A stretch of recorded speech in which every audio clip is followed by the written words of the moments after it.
Pops on, singing to that highway song. Got a little naive smile, the kind that drives you out. Nothing like playing with fire, brings forth.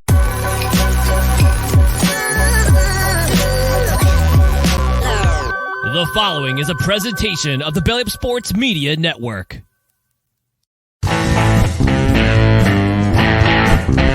14:20 in the morning, 14 minutes and 20 seconds where the sports talk to get you through your daily commute. Hot takes, recaps, best bets, and a little humor to get your day going in the right direction. Sit back, grab your coffee, and let's get into it.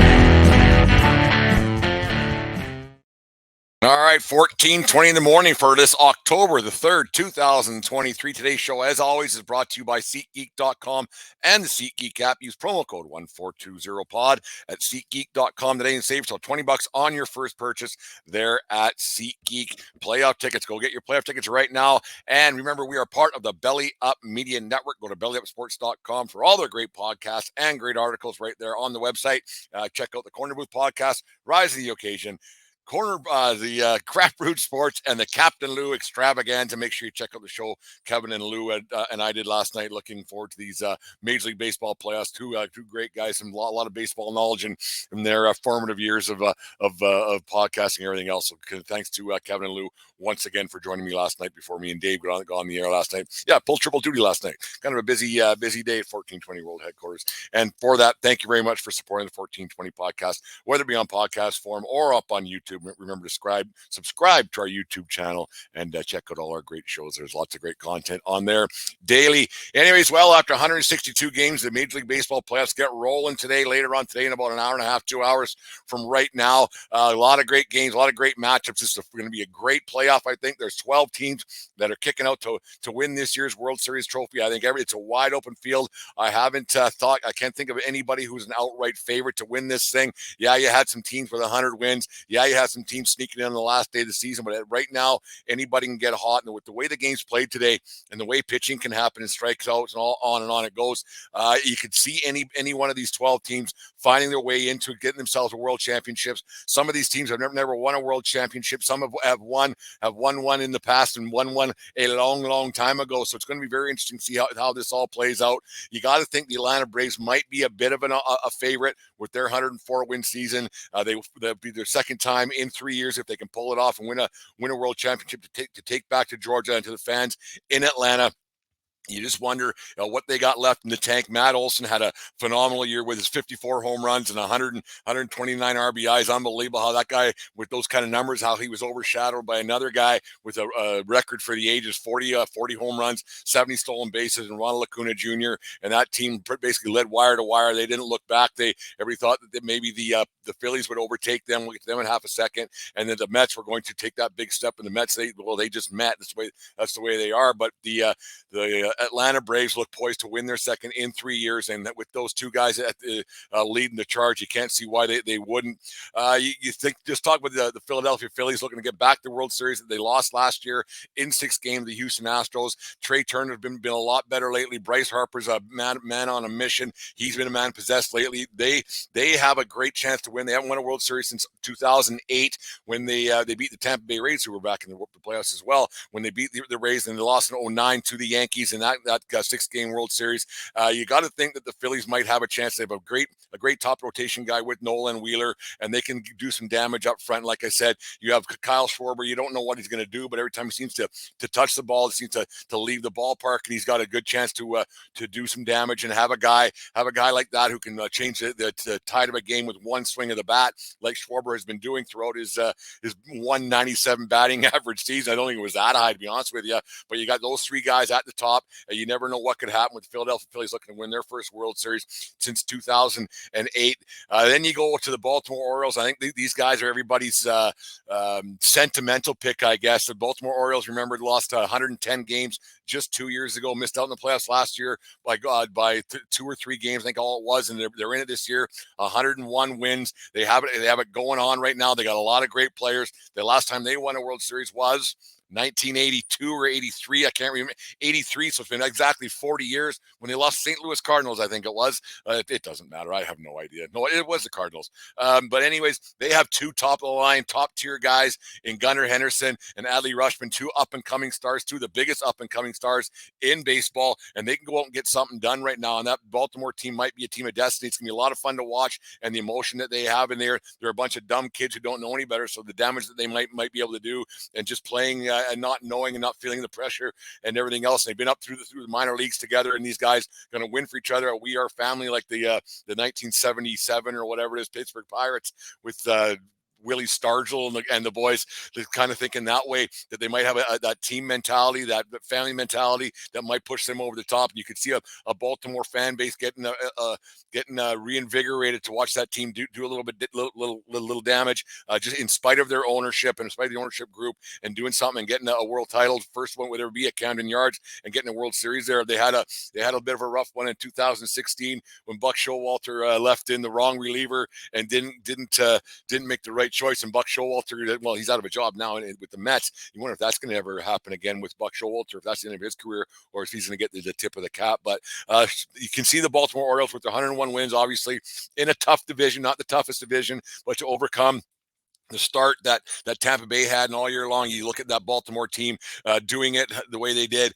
Then you got to go to the Houston Astros. To be the man, you got to beat the man, and the man is still the Houston Astros. They won the division on the last day of the season to overtake the Texas Rangers, who so that you have a team in Houston with Altuve and Bregman and the rest of them, and on it goes with that team. And Dusty Baker getting his second World Series isn't too far out of the realm of possibility. It'll be the first time that the team has won a World Series on back-to-back situations since the 98 through 2000 New York Yankees have done it. Can the Houston Astros do it? I would never bet that team out. I would never say that the Astros aren't going to do it. They pitch well enough. They can't win at home for some reason, which is really odd. And they had some trouble against the lesser-known teams in baseball, like the Kansas City Royals and the Oakland A's, where they just finished just around 500. So if you wonder if they would have had a better home record and a couple wins here and there against those lesser known teams, they probably would have run away with that American League West that they won anyway. So I guess it doesn't much matter. And because they don't win at home, having a worse record is probably not the worst thing to go on the road and get away from Minute Maid Park. So you can't count out the world champions, because once you're the champ, you're the champ until someone takes it away. And they have a good chance to do some to win themselves another world championship, be the third or fourth one in how many years. It's going to be interesting to see how that could be.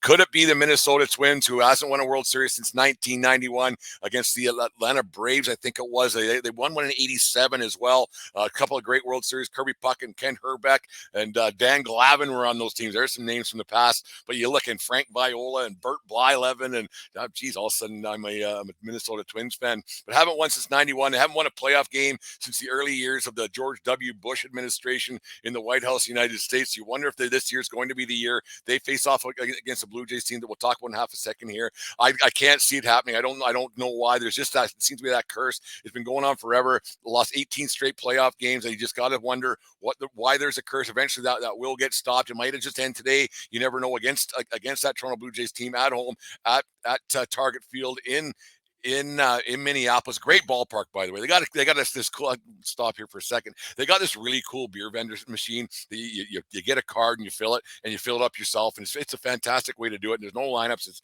no muss, no fuss. You do it yourself. Anyways, one of my favorite parts of the it's weird, beer. It's one of those things. My favorite part of the Target Field there in Minnesota, the home of the Minnesota Twins, who don't have a kind of back in the playoffs. Carlos Correa, he's looking for another World Series championship like he had. He had a better year this year after the craziness that he had last offseason with the contracts, getting on the Mets, off the Mets. He's with the Giants, not on the Giants, and with the Twins, from the Twins before, and on it goes with Carlos Correa. But I can see them winning. They can pitch it a little bit, and they can hit it a little bit, and they have a pretty good team mentality, and there's no reason why they can't get by the Blue Jays in the next round. Let's talk about the Toronto Blue Jays right now. They haven't won a World Series since 1993. Part of those back-to-back ones, 92, 93, with those great Blue Jays teams with Wamco, White, Alomar, Molitor, Carter, Olerud. And the next year, when they had a Ricky Henderson, and the pitching staff they had there on those Blue Jay teams were unbelievable back then. But this year's Blue Jays team, they've been poised to win for a few years now. They have a great front end pitching rotation. It's going to come down to whether, and every team has a front two guys. I don't know how much that's going to factor in. Obviously, it's going to help a lot to have your front two guys. And if old Kikuchi can have himself a game 3, or who knows who they're going to use in the bullpen, they have a little bit of a problem there. But if you can get a little bit of offense out of Vladdy Guerrero Jr., who kind of struggled this year a little bit, didn't put up great numbers, and if Bo Bichette can be Bo Bichette, you never know what this Jays team can do. I'd like them to win a couple of rounds. It keeps people interested in baseball around Canada a lot more, because once the Jays are out, it's hockey season here in Canada, so nobody actually cares about the World Series of playoffs. I don't want the Jays to win a World Series, because Jays fans can become a little bit much, but I wouldn't mind them going on a deep run and maybe getting to a world championship, and then they can actually celebrate for a reason instead of doing those fake celebrations that me and Dave talked about last night on the 1420 podcast. You guys should actually give that one a listen to. It was a really good show. We had a lot of fun last night. Then you got the Texas Rangers. They've never won a World Series. They been there a couple of times, never got it done. They have a team. They puked all over themselves to end this season. They ended up getting a date with the Tampa Bay Rays, which you don't like to see at all. But the Texas Rangers, they puked themselves. They put themselves in position on their own to maybe lose out in the first round, because they don't pitch it very well. And you got a guy in the back end by the name of Aroldis Chapman who can blow it at any second. He did it earlier on, or last week. He blew a couple of games in the ninth inning that put them in the position that they're in. It's not all his fault. They didn't score enough runs, and for a team that led the American League West for most of the season, it's odd to see that they finished the way they did. They hit it really well. They hit a lot of home runs. They hit for average. Seager's right there to win, maybe be on an MVP conversation in the American League, but you don't know what's going on between the ears of the rest of Texas Rangers. But if they can get some timely hitting, this team can hit, and they can probably outscore just about anybody. And they might be able to get by Tampa, because Tampa has some problems on with their pitching rotations and injuries, and Tampa just never seems to get it done. They're always there. They're always right. We'll talk about them. Why not get on to Tampa Bay? But the Texas Rangers, they have a shot. They can hit. They can run the bases a little bit. But the biggest thing is that their offense is really good. I just don't know how much I trust their back end. But they're not a bad baseball team. They were leading throughout the season. They've had a rough September to put themselves in the situation they're in. Can they put it all together and end up with a world championship? I don't see why not. Let's talk about Tampa Bay. They've never won, close but no cigar kind of team forever and ever. They were in that World Series in 2008, and then they lost again in 2000. And what year was that? 2020? Yeah, it doesn't much matter. They've been in the World Series twice, never got it done. They have some problems with their front end rotation, but every year they find it doesn't much matter who's there. They get guys to pitch. They find guys to wait to get to the bullpen, and then they win games just by committee. The biggest thing with them is to see if they can have a guy by the name of Randy Arozarena, who's had a great season. He came out of the woodworks the playoffs in 2020. Nobody really knew who he was. In the World Baseball Classic this year, he was a showcase player throughout the entire showcase of the greatest players in baseball. And so Randy Arozarena, one of the stars, can he put that team on his back and carry them to a world championship and get them to the promised land that they've been licking the jar for a really long time, and have a chance to get something done there with Tampa Bay, and then maybe put the pundits and the naysayers like myself to rest? Because I've always said, like, it doesn't much matter what they do. I mean, they got that great start, but I never had any faith that they would get anything done in the playoffs. Now it's time to put out or get out kind of deal with the Tampa Bay Rays. I don't have much faith in them, because they've never done it, been licking the jar for a long time, but just have never been able to figure it all out and get it all done. It could be the Miami Marlins. You never know with that team. Last two times that they made the playoffs actually in a full season, they won the World Series in 1997 versus Cleveland, and 2003 versus the Yankees. Could the first female GM in Major League history, Kim Ng, be onto something? I think so. They have a team that hits the ball really well. They have a good team batting average. They have a couple of guys over 300s in Luis Arraez at 354 and Jake Berger at 309, and a shortstop didn't hit 296. So that's a pretty good team right there. And you get on base. It's crazy to think that getting on base matters and batting average matters, but it does. It's just proven there with the Miami Marlins that they can get something done, and they can get by that powerhouse Philadelphia team in the first round.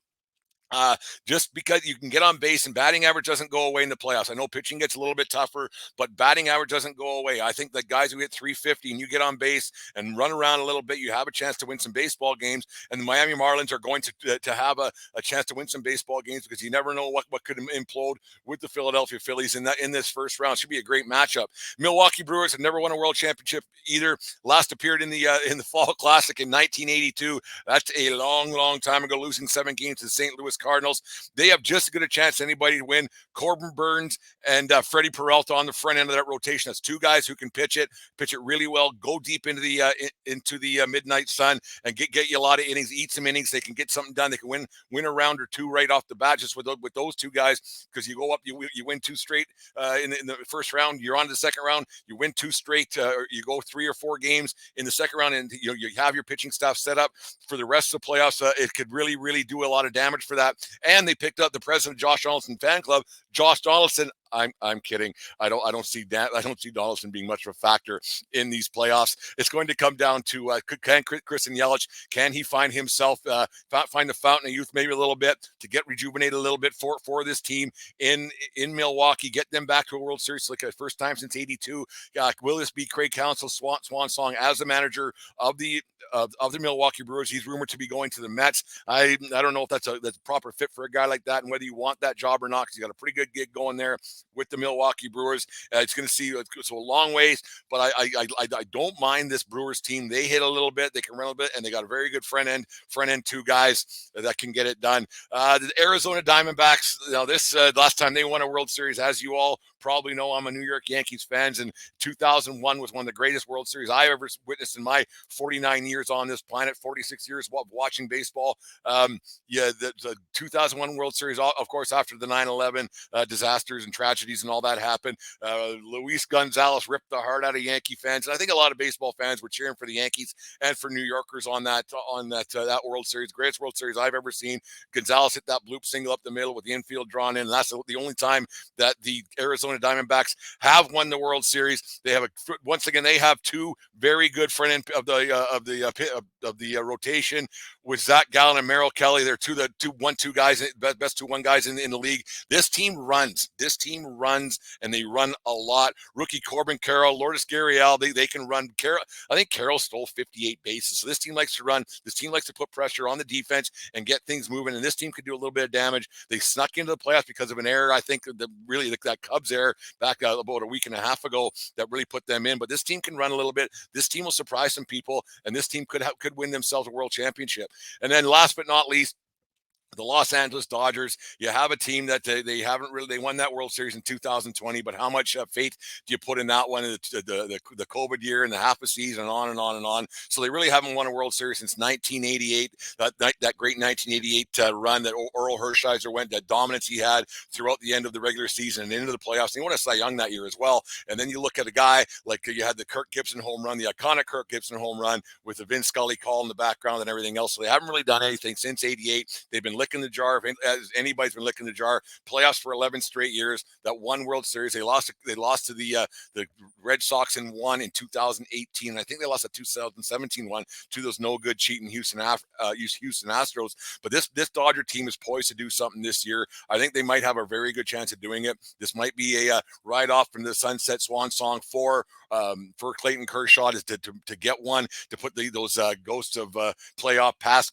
demons behind him. But you have 2 of the best baseball players in the game in Freddie Freeman and Mookie Betts, and Betts would probably win the MVP if it wasn't for what Ronald Acuna Jr. did. The rest of the team is just stars up and down, but I think you're going to see Freddie Freeman and Mookie Betts, if they can get rolling, and just say, hop on our backs, boys, we're going to do something here. They might be able to bring a world championship back to Los Angeles and to parade around Chavez Ravine. They have just as good a shot as anybody to get it done. It's just will the ghosts of the past be able to get it done? There's something with that Dodger team. I like them. I'm pulling for them. I just don't have much faith they're going to get it done. They've had so many chances, and eventually run out of chances. You got to regroup. It should be interesting. It's going to be a lot of fun. There's 12 teams that got a shot as of right now. They could be whittled down by this time on Thursday. We could be down to 10 teams. It could be down to 8 by this time on Thursday. So it could be a lot of fun to see how it's all going to play out. It's going to be a lot of fun to watch. check your local listings, kids, and buckle up because it's going to be a wild ride starting today and keep going. And make sure, you know what? Why not go to the game if you're in the area and go to SeatGeek. Yeah, use promo code 1420pod at SeatGeek.com today and get yourself some tickets to go watch some playoff games. And here's a little word from our friends at SeatGeek. The foul baller. If there's a ball that's gone foul, he's gone to get it. Under his watchful gaze, all bevs, binoculars, and ballpark brats are safe. He's the only thing that stands between his section and certain destruction. That's why he only trusts SeatGeek with his tickets. The ticketing app trusted by fans. SeatGeek, so fans can fan. All right, on this day and some birthdays, get you guys out of here. On this day in 1990, Kansas City Royals third baseman and Baseball Hall of Famer George Brett became the first player in Major League history to win a batting title in 3 different decades by going 1-for-1 in the Royals' 5-2 loss to Cleveland Indians. Brett hit .329 in the season to finish ahead of Ricky Henderson of the Oakland A's, who hit .325 that season. Rick. Brett also won the American League batting title in 1976 and 1980 and had a career batting average of .305 in his 21-year baseball career, all with the Kansas City Royals. And happy birthday to Baseball Hall of Famer Dave Winfield, who turns 72 years of age today. Born on this day in 1951 in St. Paul, Minnesota, Winfield was drafted twice, once by Baltimore in 1969 in the 40th round, and then again in 1973 in the first round, 4th overall to San Diego Padres, where he spent the first 8 years of his career before signing a free agent contract with the New York Yankees, where he spent another 8 years, was part of the winning teams of the great 1992 Blue Jays team that won the World Series. First a back-to-back. Winfield retired after that's the 1995 season, 22 years in the big leagues, .283 batting average, 465 home runs, 1,833 RBIs, and 3,110 hits. Made the Hall of Fame in 2001. Happy birthday to Dave Winfield. That's it for today's show, guys. Well, thank you very much for listening. We're getting ready for baseball, the playoffs, the most wonderful time of the year for a baseball fan. Make sure you go to SeatGeek and support the show. Check out all our old shows as well. And remember, it doesn't matter where you are. It's who you're with. Have a good day, folks. We'll talk to you tomorrow. You just listened to the 1420 Sports Bar Podcast. 4 beer with sports talk and a whole lot more. We are part of the Belly Up Media Network. Let's get into it.